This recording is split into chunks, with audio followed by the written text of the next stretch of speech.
there's been a great deal of research into the neurological effects of meditation, and there are a number of benefits that have been determined.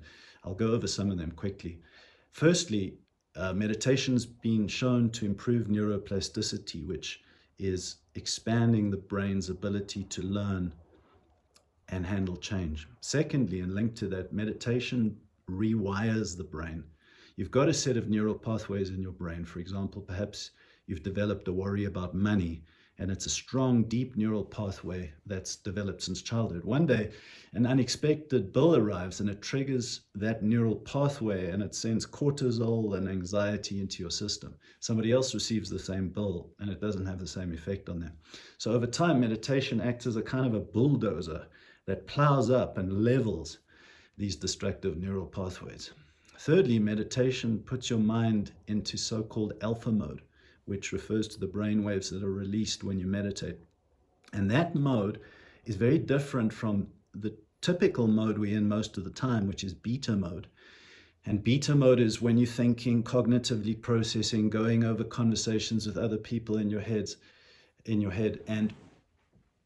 And it's been shown that too much time, or spending all the time your brain has in beta mode, causes anxiety and over time addictive behavior and rut-like thinking.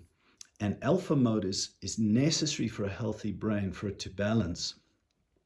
And fourthly, meditation helps you to derive a different source of peace and satisfaction than what we so often get from the dopamine shots of the millions of sources of stimuli that we get in everyday life, from social media interactions to texts, to conversations with people over the telephone, to movies, to all the things.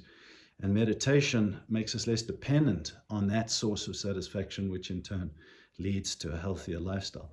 Now, these benefits apply to any type of meditation, but Christian meditation specifically is a process that causes an awakening of something new within you when you spend time with God in the inner room of your heart that Jesus described.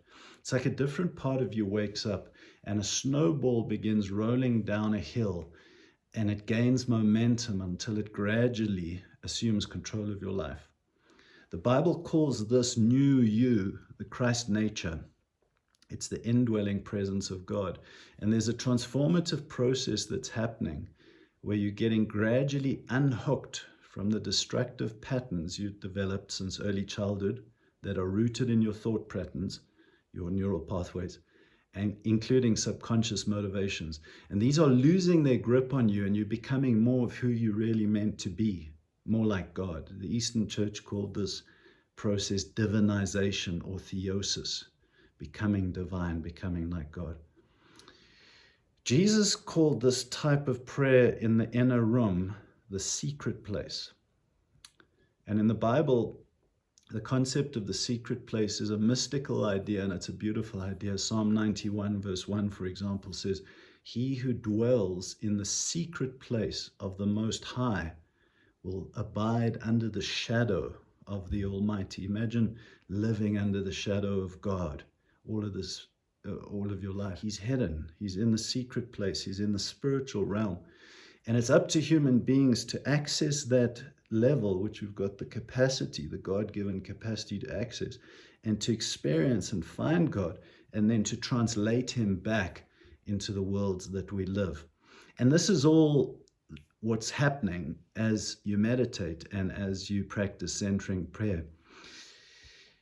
You know enough to begin and to thrive at it. As Thomas Keating says, just do it. Just sit down and express your intention to God, and God does the work inside of you. Centering prayer is a very receptive practice. You're doing very little, and God's doing a great deal. So begin. Just sit down and do it. But what's happening in meditation is expressed in a handful of Christian concepts or truths. It's like centering prayer is the tip of the iceberg, and these truths of how God is working are like the bottom under the surface of the water part of the iceberg. Or maybe another analogy, centering prayer is a practice that's like the top of a structure that sits on pillars. Now, even if you don't know these pillars, God will still work in you. But what we're going to do in the next couple of weeks is discuss each of these pillars in espresso-sized shots of a couple of minutes. And my idea is that you listen to these, that you cause them to inspire your faith and your understanding of how God's working, and then to go into your 20-minute meditation time. And perhaps you want to repeat them a few times to really grasp what God is doing inside of you.